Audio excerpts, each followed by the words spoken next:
妖怪，玩魔鬼，金箍棒你平是非。我眼睛睛看天下，眨眨眼不皱眉。是妖怪，玩魔鬼，金箍棒你平是非。我眼睛睛看天下，眨眨眼不皱眉。小小猴头大领雷，天上地下有口碑。手中如意是宝贝，天地之间我怕谁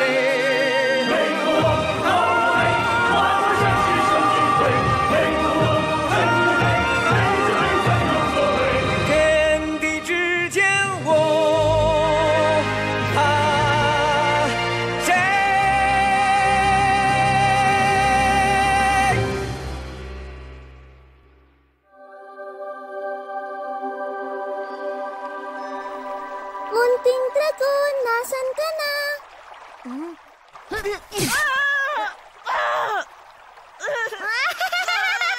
Ano ba kasi ginagawa mo dyan sa baba?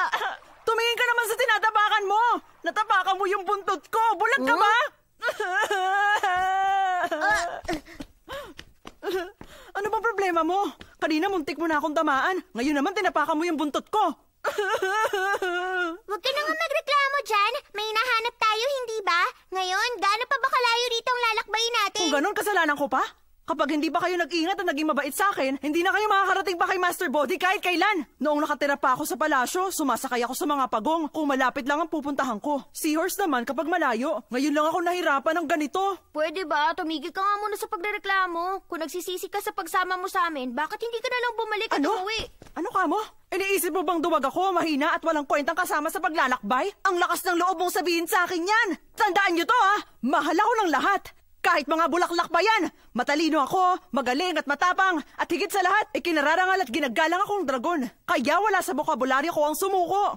Malakas yata to. Hahanapin ko si Master Bodhi kahit na ano pang mangyari. Kahit umakyat pa ako sa bundok na puno ng patalim. Hoy! Huwag niyo akong iwan dito! Hintayin niyo ako! Hindi niyo naman alam kung saan ang tamang daan. Basta lang kayo lakad ng lakad eh. Kung matalino ka, paano tayo makakarating doon? Kaya-kaya ko yan. Ah, talaga? Sige, mag-isip ka ng paraan kung paano tayo makakarating doon ng hindi naglalakad.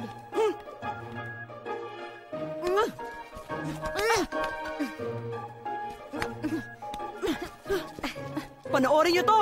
Ang tawag rito ay Flying Saucer!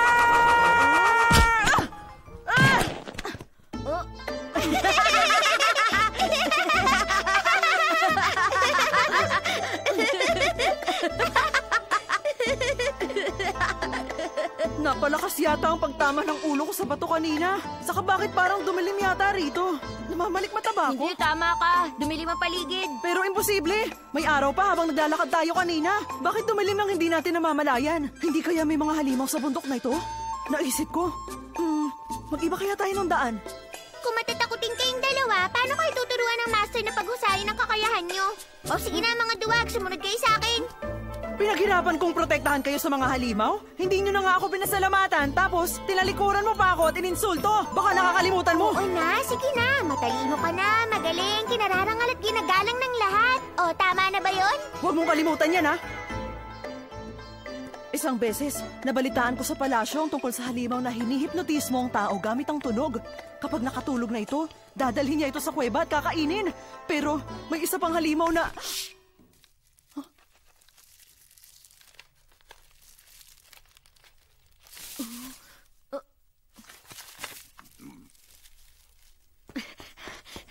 Magandang gabi, Master Bodhi. Ako po si Batong Unggoy, nanggaling po sa bundok ng Wago. Nagpunta po ako rito para matuto. Malayo po ang nilakbay ko para lang makita kayo. Pakiusap, tanggapin niyo po ako bilang mag-aaral niyo. Master! Master! Karangalan po na kilala kayo. Mahaba po ang nilakbay namin. Ilang milya rin po, mahanap lang kayo. Nakipaglaban po kami sa mga halimaw at demonyo. Ngayon, sa wakas nandito rin kami. Pero ayos lang kami. Kaya naman po namin ang sarili namin. Kami na po sa pagkain at matutulugan. Kaya lang gusto ko sana makita ang bukang liwayway. Maganda kung yung kwarto ay nasa timog at mas maliwanag. Tapos malaking kama na rin po sana, Master. Maliit na bagay lang yun kumpara sa pinagdaanan namin, hindi ba? Iniisip niyo ba na talaga ako si Master Bodhi? Gumising nga kayong dalawa. Isa lang ako matandang panda na nakatira sa Pundok Pankon. Wala akong alam sa kung anumang sinasabi niyo. Hindi ako ang hinahanap niyo. Malamang nagkamali lang kayo ng nilipitan kaya umalis na kayo. Pero minarinig akong may lugar na tinatawag na Crescent Cave. At doon namin mahanap si Master. Kung ganon, dalhin mo kami doon ngayon din. Opo, pakiusap, dalhin niyo po kami ron. Pumahig na kayo, Ginoong Panda. Tulungan niyo po kami. Sige, ituturo ko na lang sa inyong daan papunta roon. Pero kailangan nating hintayin magliwanag. May tanong lang ako. Anong meron sa kuweba ng Fangkun? Kung paanong sa kalagitnaan ng araw ay biglang dumidilim ang buong paligid. Mataas naman ang araw noong nasa gitna kami ng bundok. Pero nang makaakyat na kami, biglang dumilim. Kailan ulit liliwanag? Kapag tumilaok na ang time rooster na naroon sa tuktok, saka palang sisikat ang araw dito sa bundok. Kaya lang nawala ng peras ang time rooster na nagsasabi ng oras sa kanya at malalim ang tulog niya dahil doon. Kaya laging gabi rito. Kung ganun sinasabi niyo bang ang paraan para makarating sa Crescent Cave para makita ang Master ay hintayin magliwanag? Pero bago yun, hahanapin muna natin ang perlas para magising ang Time Rooster. Tama po bang sinabi Oo, ko? tamang sinabi mo. Pero mahirap hanapin ang peras ng time rooster. Hindi ito ganun kadali. Sasabihin ko na sa inyong totoo ha. Mukhang hindi yata umaayon sa inyong tadhana na makita si Master Bodhi. Sa palagay ko, bumalik na lang kayo sa pinanggalingan nyo. At huwag na kayong magsayang pa ng oras. Ano? Hindi na kami bata! Para sabihin ko sa inyo, ako ang ikatlong prinsipe ng Dragon Palace at sisiguraduhin naming mahanap namin ang perlas. At iba pang bagay na kailangan hanapin. Hindi problema yon. Ay, naku. Hindi na nga ako mag-aaksay ng laway sa inyo. Balikan nyo na lang ako kapag nahanap nyo ang peras.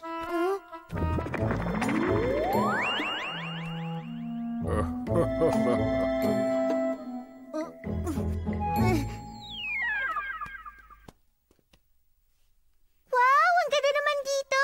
Ibang-iba to sa bundok ng Wago. Laging maaraw doon. Dito maulap at misteryoso ang lugar na to. Nagagandahan ka rito? Walang sinabi ang lugar na to sa Eastern Sea. Mas matataas ang bundok sa amin at puno ng kayamanan. Kapag nakita nyo yun, siguradong mamamangha kayo. Dadaling ko kayo ron. Ano na kayang ginagawa ni Ama ngayon? Malamang pinapagalitan niya na naman ang mayordomo doon sa palasyo.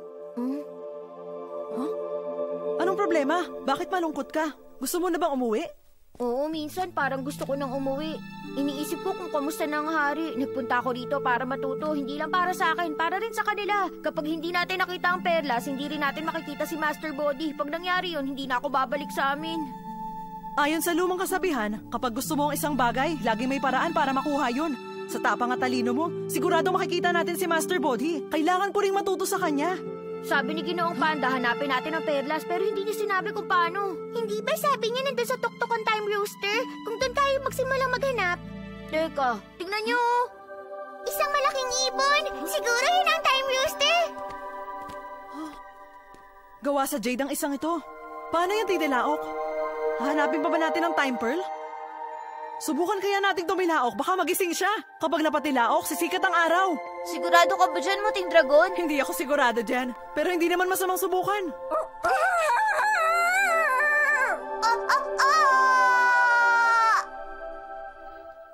Tiktilaok na manok, gumising at tumilaok, pasikatin ang araw, at kami ay tulungan.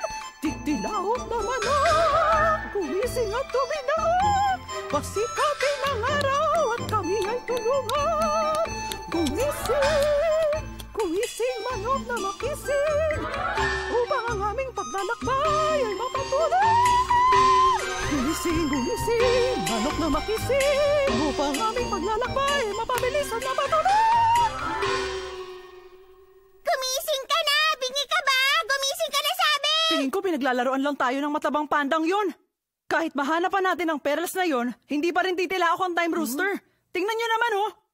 Ewan ko. Tingin ko hindi naman magsisinungaling sa atin si Ginoong Panda. Dapat siguro sundin pa rin natin ang payo niya na hanapin ang time pearl ng Time Rooster.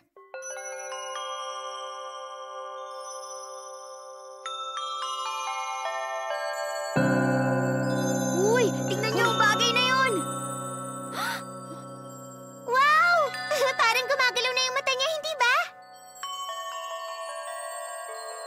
Iyan na ang sagot. Alitap-tap ang gigising sa time rooster. Halina kayo, manghuli tayo ng mga alitap-tap. Saan naman natin siya ilalagay? Alam ko na kung saan. Pwede natin silang ilagay dito. Sigurado ka ba dyan? Bulayan, mabilis yung puputok. Ibahin mo itong bulang ginawa ko. Matibay ito ha, at hindi ito pumuputok ng basta-basta. Pwede silang manatili dito ng matagal, kahit mga isang araw. Wow, ang ganda naman ng bulang yan! Hoy, time rooster! Oras na para gumising! Akalain yung nagising yung time rooster? Ngayon tumilaw ka na para sa amin. Time rooster! Pwede ba kaming humiling sa'yo ng pabor? Tumilaw ka naman para makita namin si Master Body! Salamat sa pagising niyo sa akin. Pero hindi ako makakatilaw kung wala ang time pearl. Pasensya na. Huh? Ano ka mo? Hindi ba lahat ng rooster tumitilaok naman? Anong kailangan naming gawin? Kailangan ka ba naming bayaran? Pero sige, kung tutulungan mo kami ngayon, pag nakabalik na ako ng palasyo, padadalhan kita ng mga alahas at perlas na gusto mo. Ayos ba yun sa'yo, ha? Hindi nga ako makakatilaw nang wala ang time pearl. Patawad, pero kapag nakuha ko ang time pearl, doon pa lang ako makakatilaw na katulad ng ibang tandang. Kung ganun, pwede mo bang ituro sa amin kung saan mahanap yun? Noong mga nakaraang araw, may isang palakang dumaan dito. At nilinlang ako para ibigay ko sa kanyang perlas. Huh? Kinuha niya yun at hindi na siya bumalik pa rito kahit kailan. Ibig mong sabihin, ninakaw ng palakang yun ang perlas? Anong itsura niya? May peklat ba siya sa mukha? Hirap ba siyang ilakad ang kaliwang binti niya? Oo, siya na nga yun.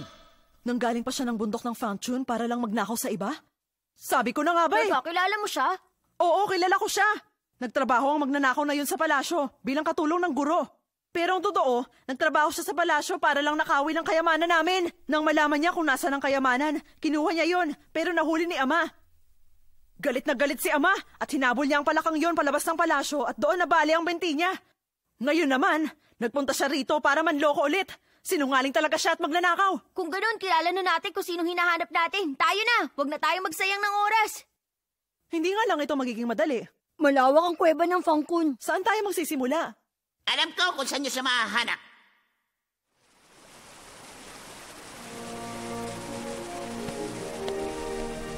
Handa na ba ang lahat? Apa, Pinuno! Dapat lang dahil mahalagang bagay ito. Mataas sa kalibre ang mga armas na ito, kaya dapat mabuo ito na maayos. Umatras muna kayong lahat. Napakadelikado nito. Sige, layo. Oo, tayo na! Kumilos na tayo! Bilisan natin! Sindihan na! Opo. Apa!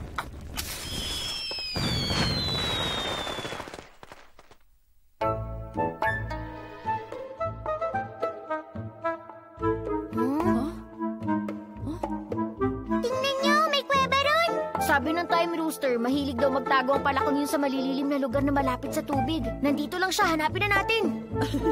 At kapag nahanap natin siya, sisiguraduhin kong magbabayad siya sa akin. Teka lang! Ha?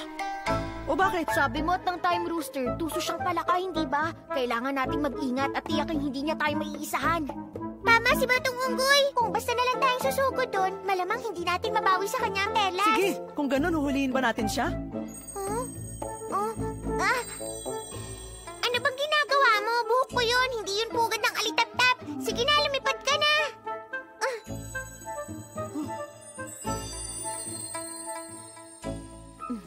Alam ko na. Anong gagawin natin? Ano yun? May maganda ka bang plano?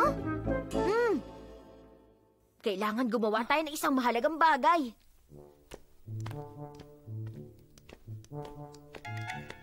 Hindi ako makapaniwalang magagamit natin yun. Mahalagang bagay nga talaga yun. Purple crystal mula sa Eastern Sea. Hindi ko alam ang halaga nito. Basta ang alam ko, mahalaga to. Ito na ang pinakamahalagang bagay na natagpuan natin. Sigurado na yaman na tayo. Ay! Magnanakaw! Bumalik kayo rito! Ninakaw niyo ang kristal ko! Mahuli ko rin kayo! Ninakaw niyo ang pamana sa akin ng pamilya ko! Ibalik niyo na yan sa akin! Ibalik niyo na! Kung hindi, magbabayad kayong dalawa sa akin! Ibalik niyo na sa akin yan! Ibalik niyo na! Kung hindi, magbabayad kayong dalawa sa akin!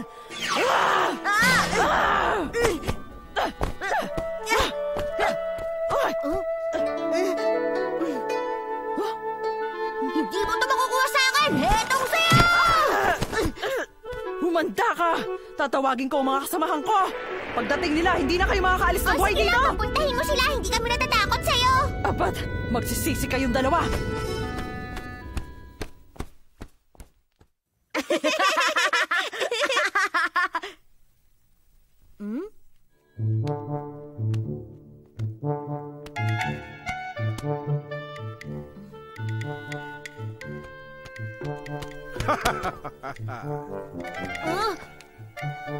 Kumusta mga bata? Ano yung magandang bagay na hawak mo? Anong kailangan mo? Huwag kang matakot. Hindi naman ako masamang nilalang. Pero nabalitaan ko na, ninakaw mo raw yan sa Dragon Palace. Ito ang Purple Ice Crystal mula sa Eastern Sea. Napakahalaga nito. Ganun ba? Nakarating na rin ako ng Eastern Sea. At marami na ako nakitang kayamanan. Pero mukhang ngayon ko lang narinigan tungkol sa bagay na yan. Siyempre, hindi mo pa ito nababalitaan dahil tinago nila ito at mas mahal pa to kaysa sa lahat ng laman sa loob ng Dragon Palace. Mahalaga to sa Emperor, kaya hindi niya to nilalabas. Nilunok niya to para walang makakita at hindi to pwedeng pag-usapan sa loob ng palasyo. Kaya wala talagang ibang nakakaalam ng tungkol sa kayamanang to. Pero paano mo nalaman ang tungkol dito? Nakasama namin ang ikatlong prinsipe ng palasyo na si Munting Dragon. At salamat sa impormasyong binigay niya. Napakadaldal niya kasi. Pinagmamayabang niya kasi sa amin ang kayamanan ng pamilya niya. Nagpanggap akong tagaluto para makapasok sa kusina ng palasyo. At saka nilagyan ko ng laso ng pagkain. Nung niluwa ng emperor ang piraso nito, kinuha namin ang kayamanan at tumakbo paalis. Shh! Huwag mong sabihin sa kanya. Halika na, umalis na tayo. Huh?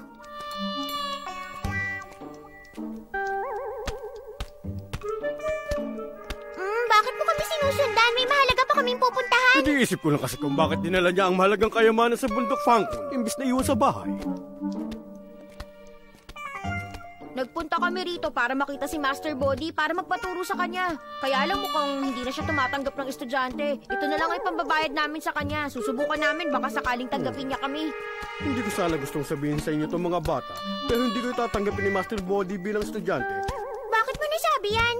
Hindi ordinaryong nilalang si Master Body. Hindi mahalaga sa kanyang kasikatan, pero kahit ginto, mas magkaka-interest pa dyan ng normal na nilalang.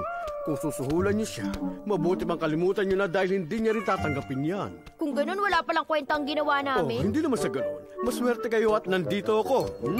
Kung magtitiwala kayo sa akin, marami akong alam na paraan para makuha ang loob ni Master Body. Oo, sige, may tiwala kami. Sabihin mo sa amin ang gagawin. Tulad na sinabi ko, hindi interesado dyan ng Master. Pero meron akong bagay dito na tsak na magugustuhan niya. May dala kang bagay na magugustuhan niya? Oo ba, heto. Tingnan mo. Ang ganda! Pero ano ba yung bagay na Ito yan? ang tinatawag nilang time pearl. Ano namang espesyal sa bagay na yan? Hindi naman yan kagandahan. Ito'y nakuha ko sa bibig ng time rooster. Nililang ko siya para makuha ang perlas at nagtagumpay naman ako sa pagkuha. Kapag hindi tumilaw ang time rooster, mananatiling madilim ang bundok ng Fangkon at hindi nasisikat pa ang araw dito kahit kailan. Kaya ang sinasabi ko sa iyo, napaka-espesyal talaga ng perlas na ito. Wala itong katulad. Oo, tama ka nga. Espesyal nga yan. Aba, syempre naman. Kaya nga kapag binigay niyo to kay Master Body, sigurado akong tatanggapin niya kayo bilang estudyante niya. Huminahon ka lang bata, ibibigay ko sa ito pero may kapalit. Anong kapalit, Ginoo? Gusto ko yung kristal na dala-dala mo ngayon. Hindi ko to pwedeng ibigay. Ang dami namin pinagdaanan, makuha lang to. Pero hindi ba gusto niyo makita si Master? Oo, pero kung hindi kami magiging estudyante niya, hindi na kami makakabalik sa pamilya namin. Kasi... Kung ako sa inyo, tatanggapin ko na. Baka magbago pa ang isip ko. Teka, sandali lang. Pag-iisipan muna namin. Kailangan namin pumunta sa Pleasant Cave bukas ng umaga. Pero para mag-umaga, dapat tumilaok muna ang time rooster. At para tumilaok siya, kailangan namin ng time pearl. Kung hindi, mananatiling gabi dito. At hindi na kami magiging estudyante ni Master Body, kaya pakiusap. Tama naman ang sinabi mo, bata. Kaya lang mas gusto ko sa madidilim na lugar. Kaya hanggat nasa akin ang perlas, hindi naliliwanag dito kahit kailan. O sige, magpalit na tayo. Magaling! O ngayon, huwag niyo naman sana nakakalimutan ng tumulong sa inyo, mga bata. Ha? Tandaan niyo. Oo naman! Maraming salamat ha! Alis na kami! Sige!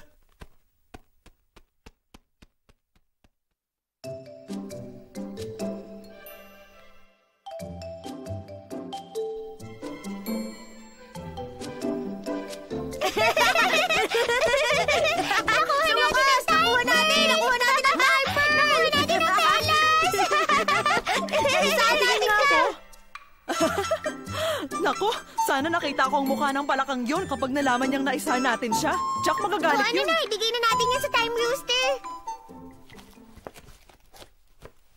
Heto na. Pasensya na, pero peke ang perlas na yan. Naisahan niya kayo. Ano ka mo? Peke ang perlas na to? Normal na perlas lamang yan. Gawaan time pearl sa puting jade mula sa kabundukan. Naisahan na naman ako ng palakang yan! Pakukuluan ko siya ng buhay! Umanda siya! Kasalanan ko ito. Dapat naging partikular ako sa paglalarawan. Hindi mo kasalanan yun. Hahanapin namin ang palakang yun at babawiin ang perlas.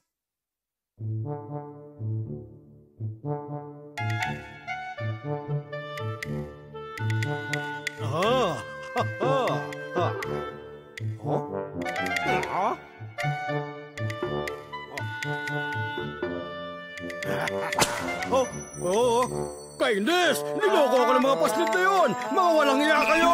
Makakaganti rin ako! Ah!